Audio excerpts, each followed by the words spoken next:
I'm here today with Benjamin Knight Fuchs, our creator, the man, the myth, the legend. How are you, Wow. Ben? I don't know about myth and legend. Definitely man. Yeah. I'm not sure about myth and legend. To And us estheticians, you are. is that true?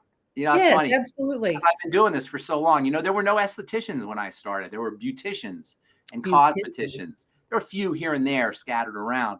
But you know what it was that changed the whole, if I could use the word, no pun intended, complexion of the skincare business was the advent of alpha hydroxy acids.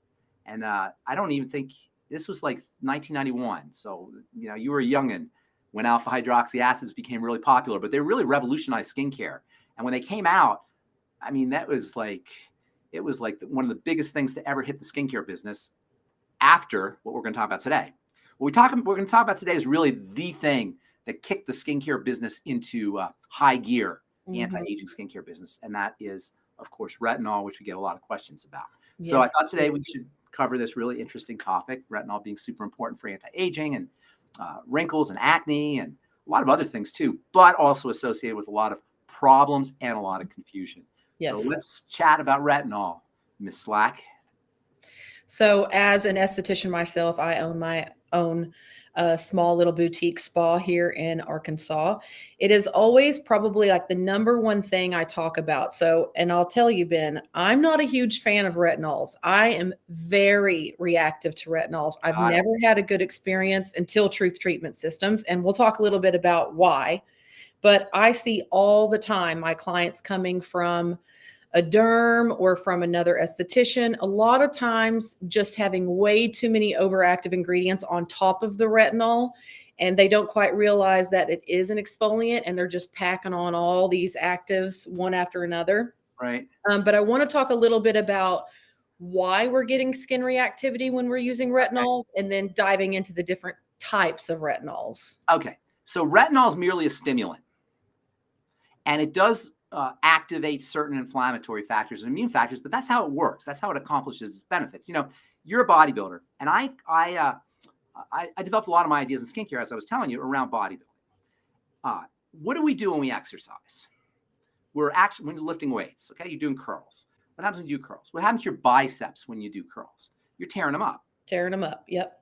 And what happens in response to that tearing up? You're secreting inflammatory factors. Into cytokines, interleukins, some lipid mediators, various things that cause inflammation. This inflammation, and also you're also dropping the pH in the muscle.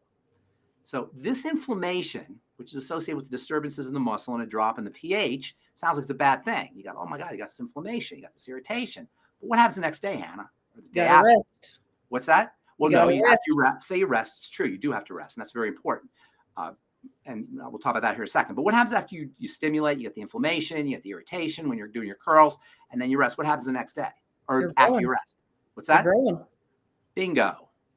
Growth is linked to stress. Growth is linked to inflammation. We got a culture today where we are so comfortable.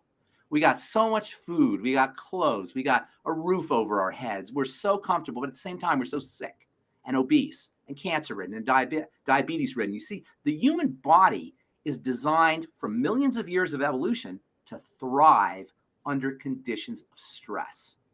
Stress has to be regarded as a friend, but it has to be understood and used correctly. So this inflammation and this irritation that you're talking about can actually be leveraged the same way we leverage it when we do curls or squats or we do our weightlifting or running or whatever it is that it's our exercise. We're leveraging this stress response. But you said a key word there. You said rest. That's part of understanding how to leverage the stress response. So you got to take days off because your muscles aren't growing when you're doing your curls or you're doing your squats or you're doing your military presses, your bench presses. They're not growing when you're lifting the weights. They're growing the next day when you're sitting on your butt watching TV. That's when your muscles are growing. We call that the refractory phase, rest period. Same thing with skin. When you stimulate the skin, you want to stimulate it and let it be. You want to stimulate it, activate it, turn on all these so-called inflammatory and immune activating chemicals, and let the body do its work. I think that's very hard for people to do. It is. It is. We live in a culture where if we're not doing something, we think we're not doing something. We're not doing anything.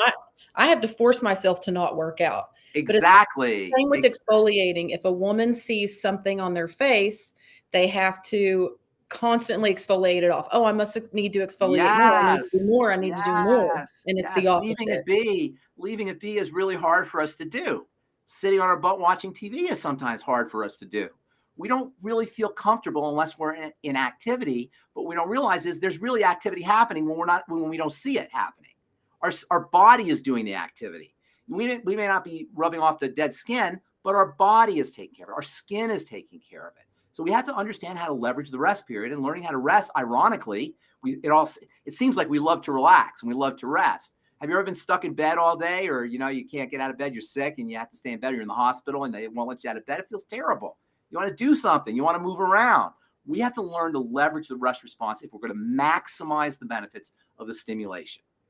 So that's first of all. Retinol is very stimulating. And in order to take advantage of the the benefits of stimulation, you got to stop. You got to let the body do its work. You got to let the body recover. The refractory phase has to kick in, and that's where the growth occurs. But there's more to it. It's not just rest. In addition to rest, you have to nutriate. And this was the aha experience I had when I started developing skincare products. I was lifting weights, I was working out, but I realized that I wasn't just working out, I was also coming home and doing nutritional supplements.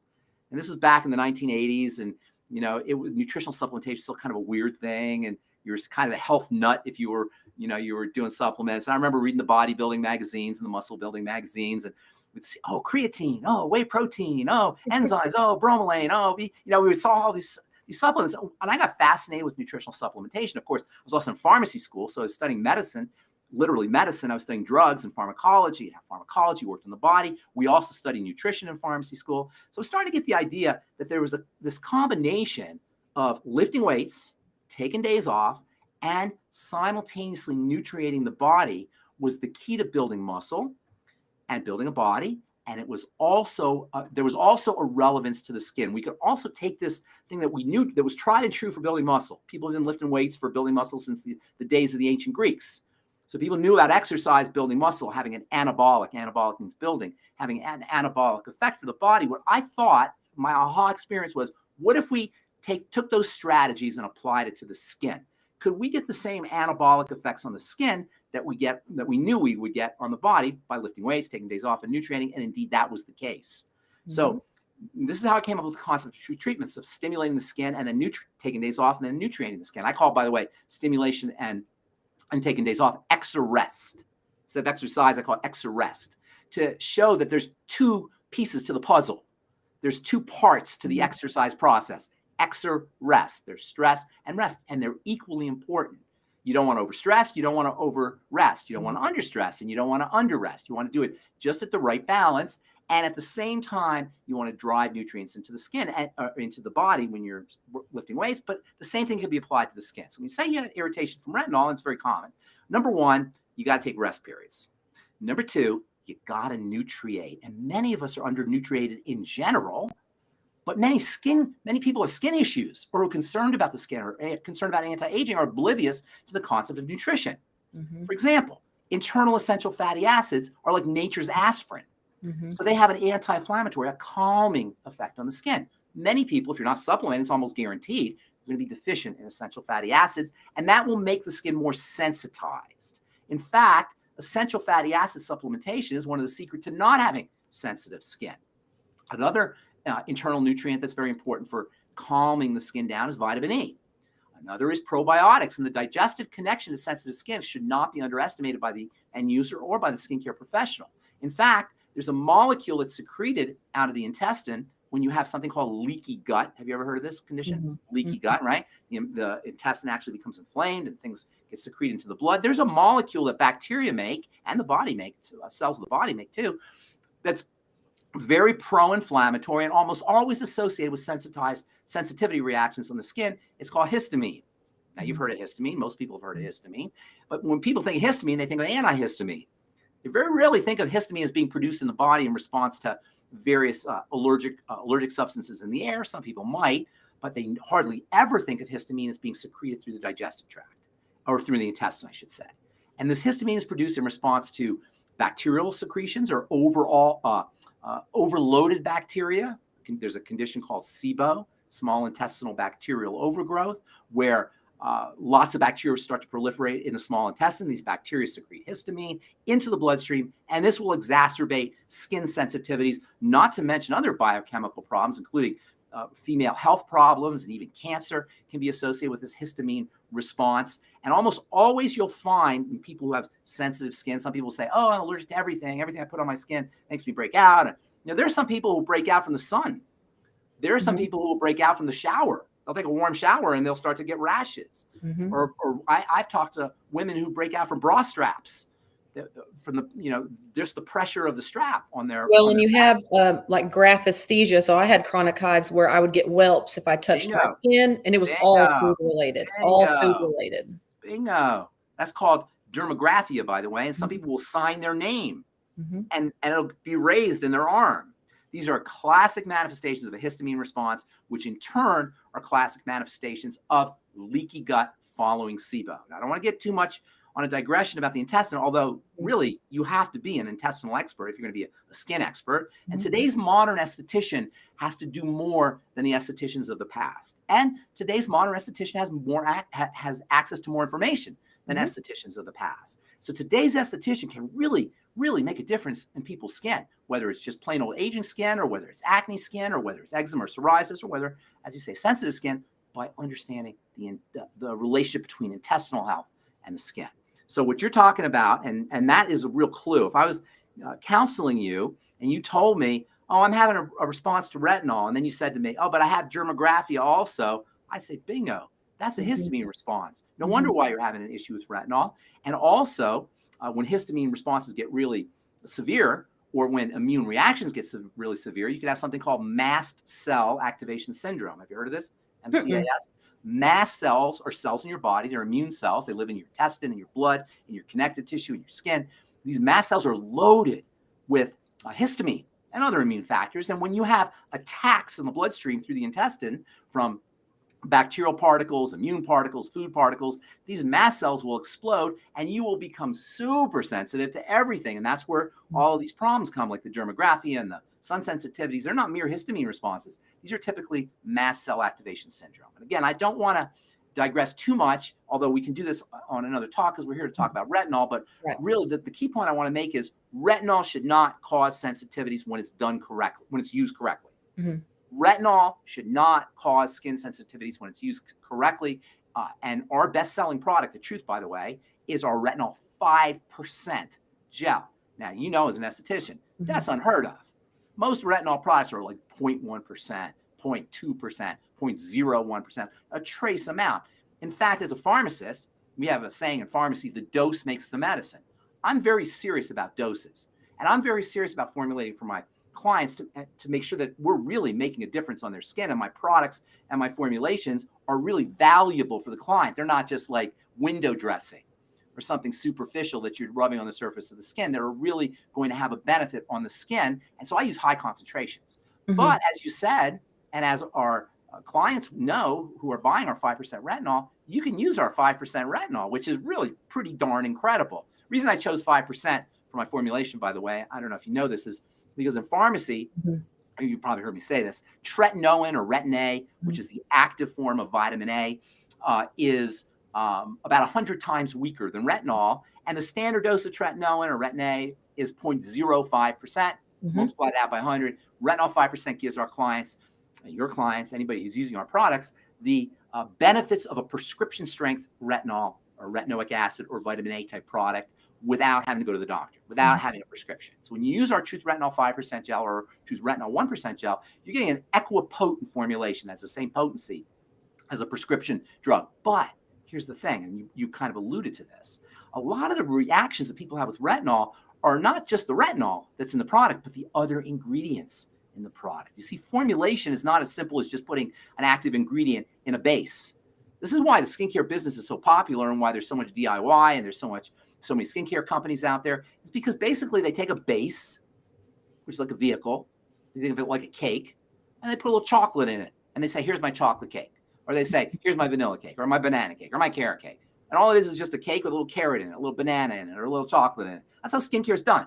You take a base, which is basically wax and oil and emulsifying agents and preservatives, and fragrances and emollients maybe, and this and that and the other. a chemical concoction. Some of these chemical concoctions can have 80 to 100 different ingredients in them. And then they'll throw a little retinol in there. And they'll say, here's our retinol cake. Here's our retinol product. Well, intelligent formulation requires much more than that. And unfortunately, cosmetic chemistry is not always intelligent formulation. Cosmetic chemists make cosmetics, they make them white and pretty, but they don't necessarily understand how to balance out active ingredients with vehicles and carriers in order to create the most effective and the most gentle product. That's where I come in. That's what pharmacy is about. Pharmacy is about understanding how to deliver medicine without having toxicities or side effects. And that's how I like to formulate. So our retinol gels, and I'm so glad to hear that you can use it with your history sensitivities, is retinol with a transdermal delivery vehicle, drives that retinol deep with vitamin C. And that's the trick. There's 25% fat-soluble vitamin C in our retinol product. That's in effect, that's even more than a vitamin C product. Most vitamin C containing products aren't going to have 25% fat-soluble, premium vitamin C that never breaks down. But the combination of retinol and vitamin C are exquisite. And I'll tell you why here in a second. But in addition to the vitamin C and the retinol, we also have a transdermal base, as I said, and that's it. Nothing else. There's no preservatives. There's no fragrances. There's no emollients. There's no emulsifiers. There's nothing. And that's how formulation should be, in my opinion, as a pharmacist. You get your medicine from the drugstore. You want the medicine. You don't need smell and fragrance and preservatives and coloring and texturizers and whatever else you put in your medicine. You want the darn medicine. And so when I'm making skincare products, I'm making them like medicine, with just the dose, with the medicine, with the active ingredient, plus something to get that active ingredient to the living cells. And that simplicity in the formulation gives the consumer, especially the sensitive skin consumer, the gentleness, the kindness that will allow them to get the advantages, which we'll talk about here in a second, of retinol without having to deal with the toxicity. Now, vitamin C or side effects or adverse reactions or irritation. Vitamin C, man, that's a rock star. Vitamin A is a rock star too. Retinoids they're the quintessential anti-aging ingredient, not just, by the way, topically, but also internally. You know, vitamin A taken internally is one of the best things you could do for leaky gut.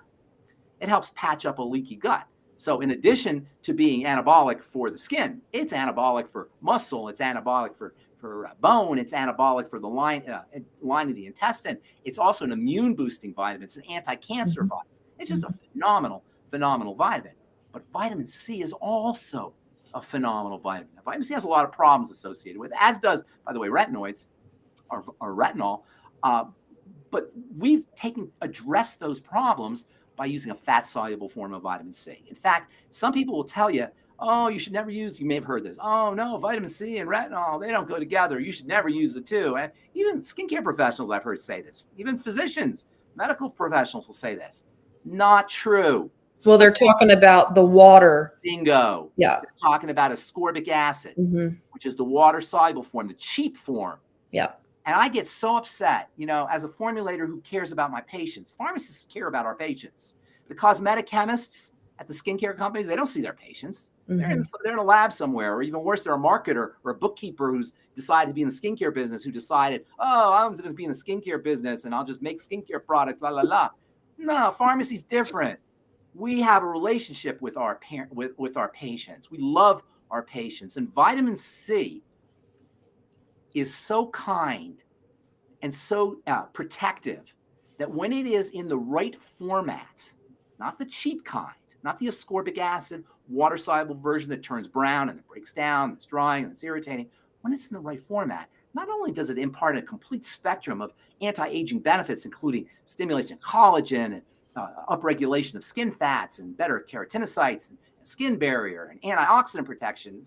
There's like 10 or 12 different skin health benefits for vitamin C. But when it's used with retinol, it calms down the retinol response, the irritation. So you get the benefits, the anabolic benefits, the building benefits without as much irritation with fat-soluble vitamin C. Not only that, but retinol helps fat-soluble vitamin C penetrate.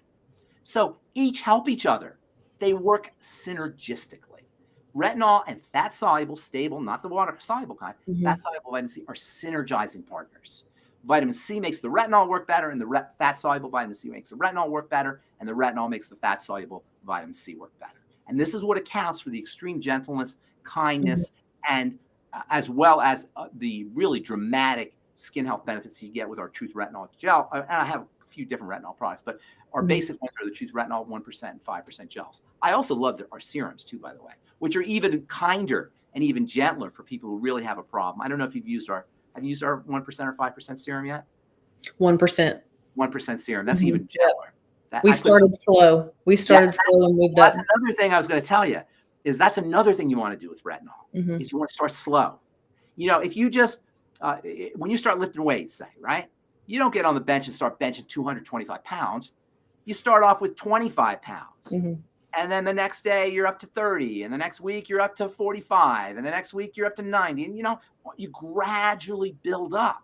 And your goal really when you're working out is to get to the point where you can lift more and more weight. Because the more weight you're lifting comfortably, the stronger you're going to get, the more anabolic you're going to be. So when we're lifting weights, we're working out, our job is to get the body stronger so it can lift more weight, so it can have more resistance. And the same thing is true about the skin. When you start a retinol program, if you've never used it before, you want to start off light. And we do have several retinol formulations that are very, very beginner formulations, if you will, our dermal defense, our routine enhancing serum. These are very small doses of retinol to get your skin used to the retinol. While you're getting your skin used to the retinol, taking days off, you're also making sure you're doing your nutrition. And if you have leaky gut or food sensitivities, you want to always address those. Always want to use nutritional supplementation. And you always want to start off not only with a low dose, but with low frequency. Start off once every 2 weeks. Start off twice a month. And then go into maybe once a week, maybe twice a week, then 3 times a week, and gradually adjust the dose upwards or the frequency of the dose upwards. And it's always helpful to do it with an esthetician or a skincare professional who can guide you through the process. Your goal is to get to the point where you can use a high-strength retinol more frequently. So the idea that retinol is this horrible ingredient, I hear people saying this irritating ingredient, thins the skin, which by the way it does, but then the skin gets thicker in response to that. All the negative stuff I hear about retinol out there in the marketplace kind of hurts my feelings a little bit as a skincare professional and as a healthcare professional who's dedicated to helping my clients have better skin. Now, along the same lines, now there's these alternatives to retinol, natural alternatives. And I know some of the producers of these natural alternatives. One in particular, I don't want to mention what it is. It was developed by a friend of mine, and he's been bugging me to try to use this ingredient. And I'm like, dude, I want retinol. I want my clients have the real deal, not the fake stuff. And it turns out that retinol is a retinoid. The retinoids are molecules that all activate the retinol receptor. So let's talk real quickly about the chemistry of retinol. So you have a cell. It's always about the cell. That's where you need to be. If you're going to change the health of the tissue or change the health of the body, you need to be at the level of the cell. And the cell has little openings, or not openings, but spaces on the outside part of it. We call them receptors.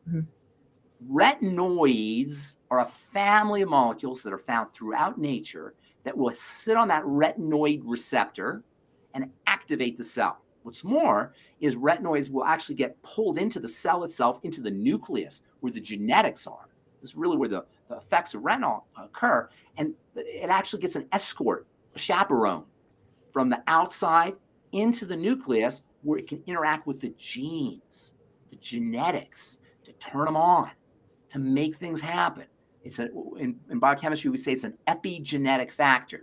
And again, I don't want to get into too much of a digression, but epigenetics is a science of turning on genes. Just because you have a gene doesn't mean it's going to get turned on. Epigenetics is a science of how you turn on the gene, and retinoids are epigenetic in that nature, in that fashion. They turn on the genes. Okay, so here's the thing. Retinoids are a huge family. Vitamin A is a retinoid. It's one of the retinoids, and vitamin A is only found in animal foods or animal products. It's only made by animals. Plants do not make vitamin A. It's only made by animals. However, there are retinoids that are made by plants. They're kind of similar to vitamin A, and they will sit on that receptor. They're not going to be as powerful as vitamin A, but they will sit on the receptor, and there's a whole slew of them found in nature of these retinoid molecules. There are also these days retinoids that are made synthetically as drugs. and they're used in doctor's offices. And again, they don't activate the retinoid receptor quite like vitamin A does, but they will give you some retinoid effects. But if you really want the retinol benefits, which I'll tell you about here in a second, you got to use the real deal. If you retinoid benefits, you got to use the real deal, and that's vitamin A. Vitamin A comes in three main forms. One, it's called retinol palmitate, and vitamin A is in the body, I should tell you. It's not a vitamin, really, even though we call it a vitamin. It's a hormone. That's why it sits on that receptor. Most vitamin molecules, they'll help. They're assistants. They facilitate chemical reactions. Vitamin A and vitamin D, those are the two vitamins that are hormones. They don't merely facilitate reactions. They turn them on. They make them happen. They are hormones, meaning hormone comes from the Greek word hormeo, which means I make things happen. That's literally what it means in Latin, to make things happen. I turn things on. Hormeo means I activate. And hormones activate, and vitamin A and D are no mere vitamins, even though we call them vitamins. They're activators. So vitamin A activates things. It makes things happen. In the body, it's found. It's found in three main forms. One is a transport form, which is the form that's carried around the bloodstream. That's called retinol palmitate. Retinol palmitate, when you use it topically, will give you some benefits, but not really a lot.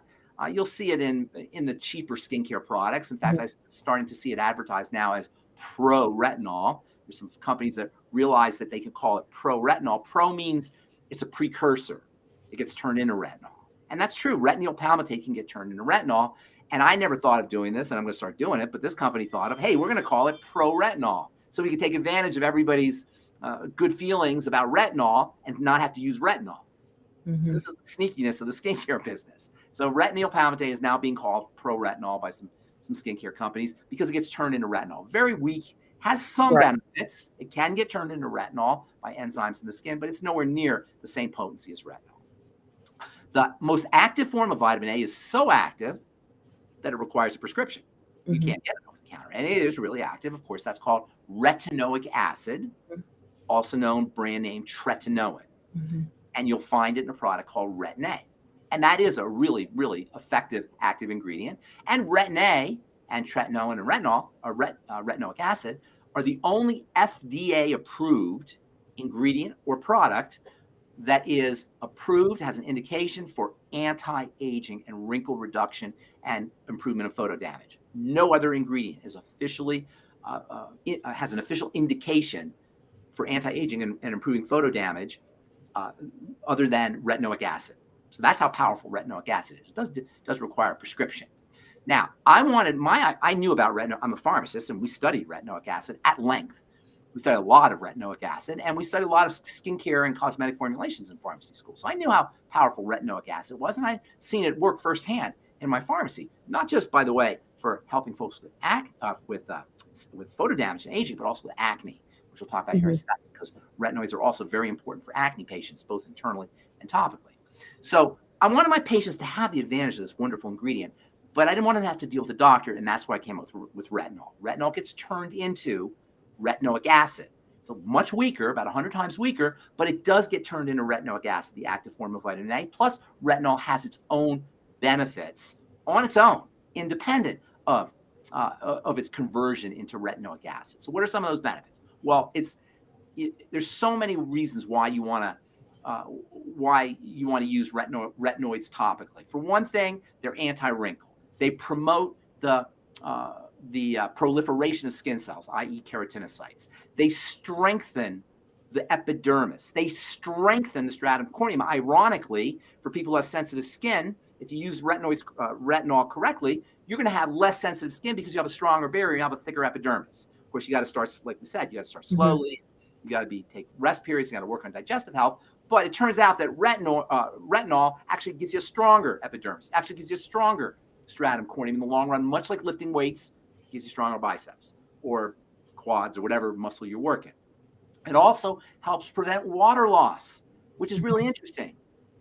It also helps stimulate the production of lipids, which is really interesting, fats. It also helps stimulate the production of hyaluronic acid, which is really interesting. Why? Because people will think that retinol will make your skin drier, which it does in the short run, but in the long run, by virtue of its ability to protect against water loss and stimulate the production of fats and high hyaluronic acid. It'll give you moisture, softer, really hydrated skin, not fake moist skin like when you put some waxy oil moisturizer. You know my take on moisturizers are biggest BS word in the world of skincare is moisturizers, and that's another story. This gives you real moisturization because it allows your skin to moisturize itself. Retinol will also protect your collagen against degradation, against breakdown, has a collagen protecting benefit. So in addition to stimulating collagen production, it protects your collagen. It also helps downregulate the activity of enzymes called MMPs they're metalloproteinases, MMPs they call these things, or MMPs they call them, matrix metalloproteinases. And these enzymes destroy collagen. Retinol inhibits and suppresses the activity of these enzymes. Retinol also is very important for the maturation of skin cells. And this is where the benefits for acne and for also for psoriasis come in. Retinol has an ability to support maturation of skin cells. When you have inflammation, immune activity in the skin, cells don't mature properly and they end up dividing forever. They don't stop dividing. When they divide and they divide and divide, you get plaques on the surface of the skin. That's called psoriasis, and retinoids are used to treat psoriasis. When you get rapid cell division or hyperproliferation, too much cell division inside a follicle, you get clogged pores, you get acne. And retinoids are also used to treat acne for this reason. Retinoids are also important for how cells stick together. It's called cohesion. And again, that has a barrier strengthening property. Retinols also have an immune controlling benefit. So while they stimulate things, they can also have a calming effect on the immune system. They're also used to treat cancer internally for lung cancer. And they're one of the most important things you could do for something called actinic keratosis, or AK. You probably heard of AK. AK is pre-skin cancer. And retinol is one of the best things you can do to treat pre-skin cancer. If you go to the doctor, they'll give you something called 5-fluorouracil or 5-FU, which is basically chemotherapy, really nasty topical ingredient. Retinol does the same thing. And instead of getting toxicity, the toxicity associated with 5-FU, 5-fluorouracil, and all the irritation, even the burning that can happen with topical application of this ingredient, you get anti-aging benefits and skin conditioning benefits and exfoliating benefits, plus the AK preventing benefits. You can see why I'm so in love with this ingredient. Retinol stimulates the skin cells, it stimulates the fibroblasts that make the collagen and the hyaluronic acid. Retinol also has an anti-pigmentation effect. It lightens the skin. It helps balance out the production of melanin. It also supports remodeling of the dermal fibers in the dermis, so you get a stronger, healthy dermis. It's anti-comedone, that is anti-acne. It helps improve sebaceous secretions for people who are dealing with sebaceous hyperplasia issues. There are so many incredible benefits with this wonderful, wonderful ingredient. It breaks my heart that people are intimidated or afraid or not taking advantage of this ingredient. The best way to do it is in topical products, topical leave-on products. You can apply it directly. You can apply retinol directly to zits, pimples. You can apply it directly to dark spots. You can apply it directly to wrinkles and fine lines and spot treat wrinkles and fine lines, spot treat hyperpigmentation or dark spots, spot treat acne blemishes. And bonus, because it lightens the skin and also helps eliminate comedones or pimples, it's great for people who are dealing with post-inflammatory hyperpigmentation. Those people get dark spots after their pimple heals. If you use retinol, you'll minimize the likelihood of hyperpigmentation after the inflammation, and you'll also help improve the comedones. Now, the instability of retinol is the really downside on it. In addition to the irritation that it can cause, it is an unstable molecule. Using vitamin C with the retinol helps improve the stability, but it does break down quickly. Retinoic acid breaks down super quickly. Retinoid palmitate doesn't break down hardly at all. Retinol will break down. So you want to use it. We sell our retinol products. We tell people to use it within a year after they buy it. It'll start to break down after about a year. And that is the one problem. But we figured that out using vitamin C, and by minimizing the ingredients in our formulation, we figured out how to extend the life of retinol. It is a must-have skincare ingredient, topical skincare ingredient. Also internally, it's very important for the skin, and I'm big on internal nutritional supplementation, as you know, but topically, it's a must-have topical ingredient if you are serious about anti-aging your skin, reconditioning your skin, exfoliating. And by the way, I forgot to mention, it's a wonderful exfoliating agent. Really, overall, a broad spectrum skin health benefits. It's a must-have, but you got to know how to use it correctly. So if we are using a retinol, let's say every 3 days, because we've built our skin up, are we still exfoliating with an AHA? Are we taking turns with them? No, I would do both. Now, you may not want to do them in the same day, right? But I would still do both. AHAs are much gentler than retinol. And unless you doing a full-blown skin peel, if you're using like a 5% pH 3.0 or so alpha hydroxy acid, like our AHA energizing exfoliator, you can do both. And by exfoliating before you use your retinol, if you can handle it, you'll actually get better penetration of the retinol. And of course, it's always all about penetration. If you can handle it. If you can handle it, you got to be savvy, you got to be smart. You know what? You're a workout lady. You go to the gym, you work out. If somebody came to you and said, I went to the gym, I worked out with weights, I got so sore the next day, I am never going to the gym again. What would you say? You say, that's ridiculous. You're weak. No. You say you gotta do it right. You gotta do it intelligently. And that's why we have estheticians. And that's why we have skincare professionals who can help guide you through the process. But once you understand how to use the process, it's not rocket science, really. It's just listening to your body and understanding when to use, when not to use, what form to use. Listen to your esthetician. But once you understand how to use it, you can take the ball and run with it, because it really is not rocket science. And don't underestimate the importance of internal nutritional supplementation, particularly with essential fatty acids, also vitamin B3, niacin, which is very important for the barrier, and also something called phospholipids, which are found in eggs as well as in grains and beans. Those can help strengthen the skin barrier. Dairy, organ meats have phospholipids in them. And always, always, always, when you have problems with sensitive skin or irritation, backtrack to the intestine and leaky gut and what I call messed up gut bacteria, or what is technically called dysbiosis. And today's modern esthetician, as well as today's savvy consumer, has to understand the relationship between intestinal health and skin health. Well, and that's the problem with the American diet, is everything is so high in linoleic acid that people don't quite realize. Worse. It's even worse than linoleic acid. It's fried linoleic acid. Yeah. And I'm telling you, I whenever I talk about food, I always feel like, I'm like your mom saying, eat your vegetables, and I always hate to do that, but you have to. If you're going to be taking care of your skin health or your body's health, you have to. And it's these fried, processed omega-6 fats, polyunsaturated fats, that are so problematic. And ironically, these are the oils that are found in skincare products, the omega-6 oils, the soy oil, the corn oil, the seed oils, exactly. And people, even the exotic oils like macadamia nut oil and hazelnut oil, these are very rich in omega-6s, linoleic acid, and they're very unstable. And not only are they unstable first of all, they're unstable right when the skincare company buys them from the oil manufacturer. They're buying a cosmetic grade, not a food grade. And the cosmetic grade oil is already started to break down. It's already oxidized. It's already rancid. That's really what rancidity is, oxidation.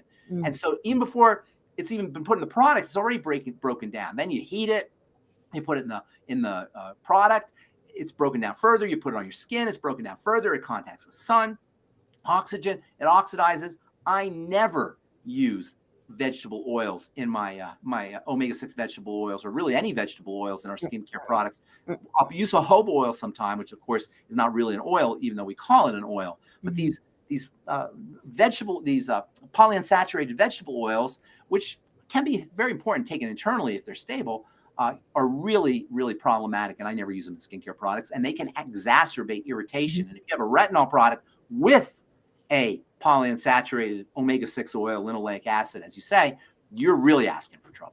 Yeah. And that's what you're going to find over the counter most of the times at your local stores. That's what you're going to be finding. I have tons of clients coming in using those things, and I just very politely let them know they're not doing anything. If anything, they're doing harm. So just stop it. But they see that word retinol and they think they're going to be doing something good. Yes, they don't see the whole ingredient. They don't see the whole ingredient deck, the whole balance of all the ingredients. And that's why where you come in. That's where the esthetician comes in. When I'm doing a consultation with my clients, just so other estheticians know, and I have created a consultation form for Truth Treatment Systems if anyone needs one. but I get a full list of vitamin supplements, medications that they're taking, and I want a full list of whatever products that they're using. Good And for I you. will have that beforehand, and I will look at those ingredients, and I don't even need to read them if the list is this long.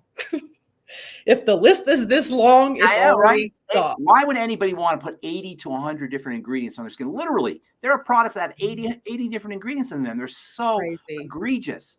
They're Mhm. they're so offensive to the skin and to me personally as a skincare professional.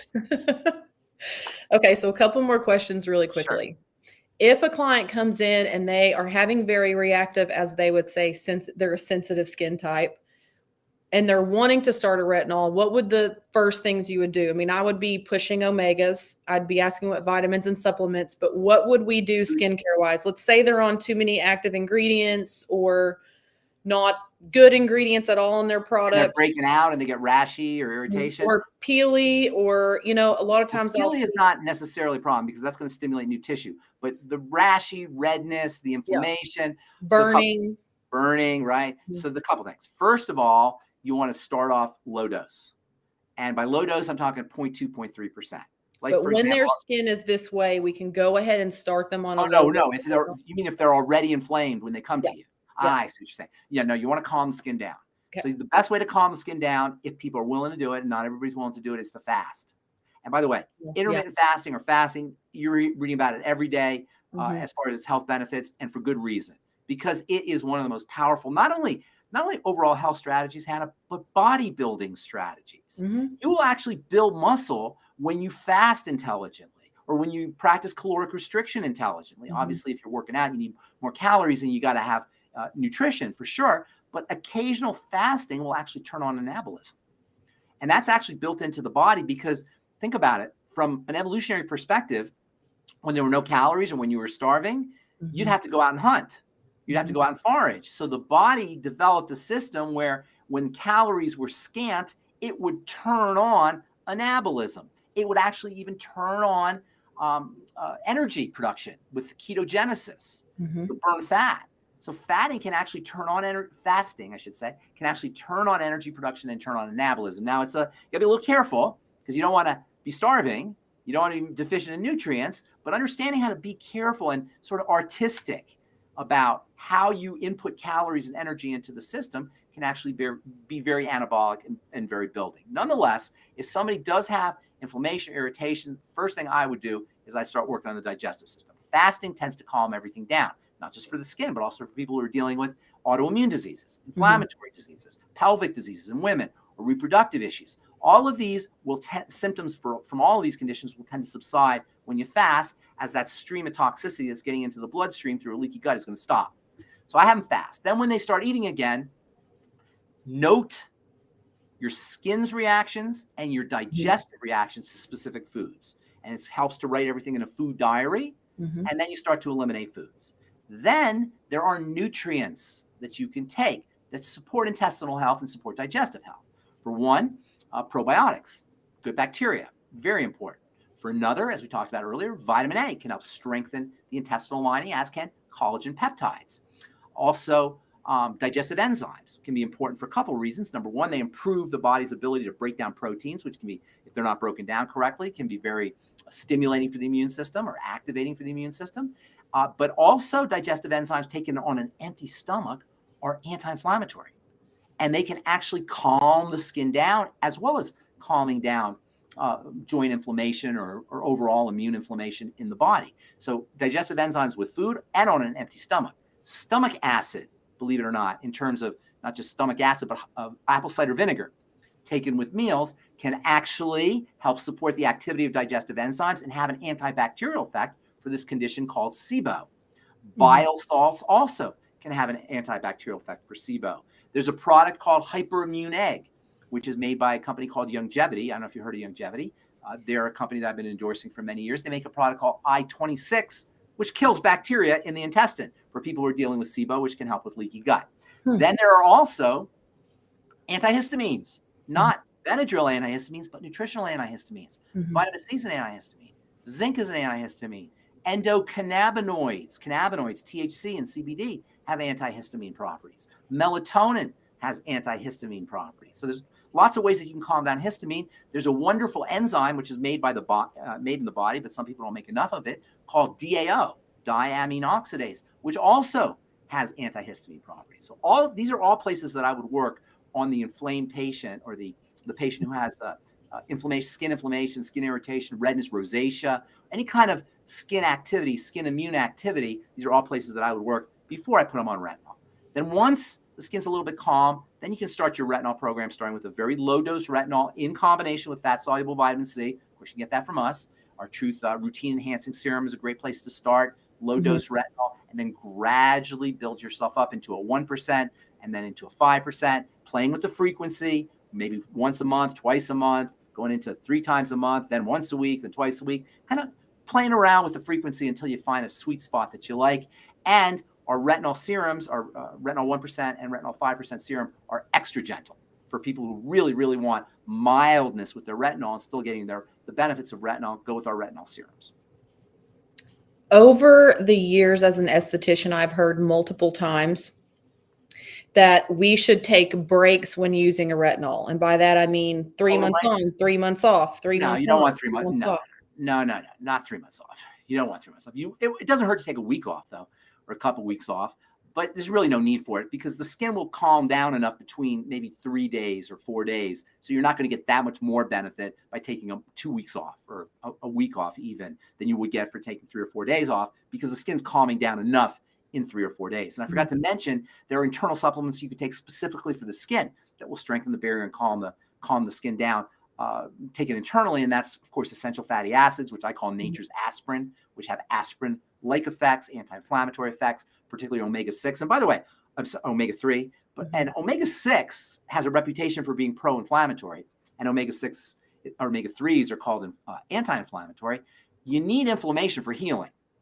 So don't be too hard on omega-6s, because omega-6s start the healing process. Where you want to be careful with omega-6s is when they're rancid, oxidized, or out of balance. Yes, that's where you really want to be careful with the omega-6s. But omega-6s turn on the healing process by activating omega-3 responses. And so they're both important. And I always recommend a good EFA supplement. I like Udo's Blend or Longevity's Ultimate EFAs. There's a lot that you can get. Vitamin E has a calming effect on the skin.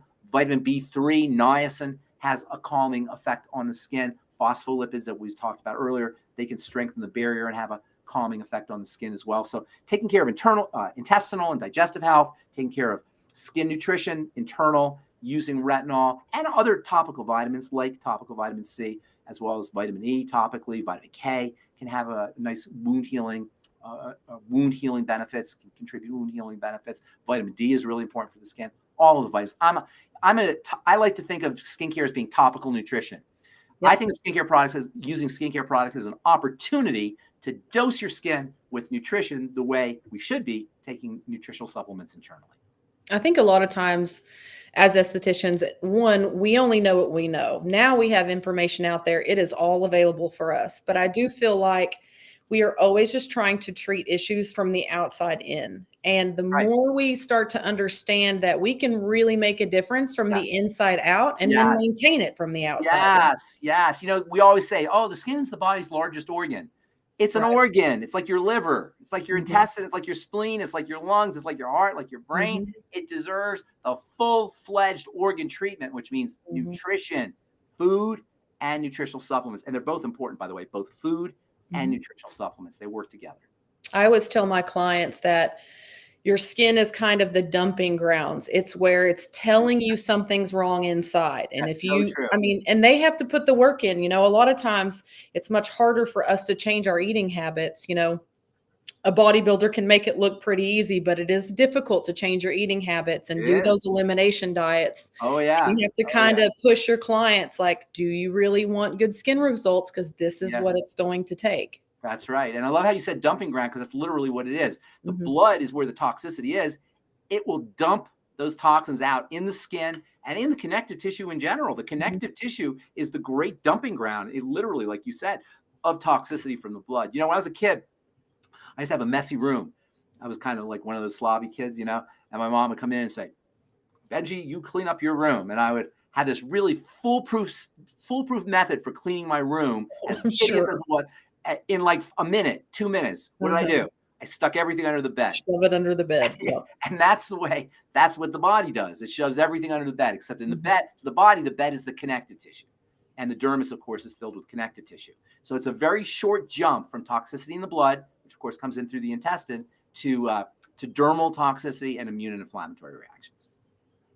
So I know we've been on here way too long. We've been on a long time. I know. Last question. Yes.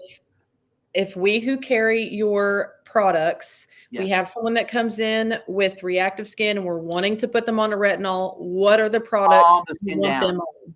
Calm the skin down first and foremost.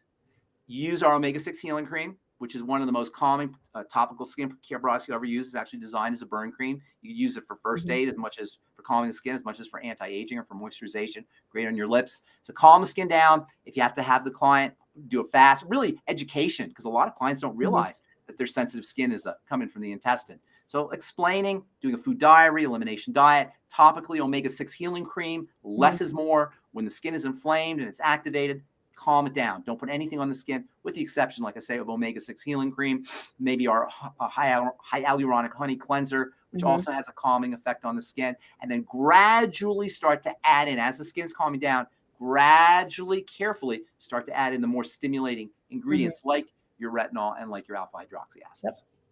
Awesome. Good. All right. Well, thank you, Hannah. That was great. Yes, this was great. Great information. I hope it helped a lot. Here, we were live, and so look, we got somebody from Kenya. Yep.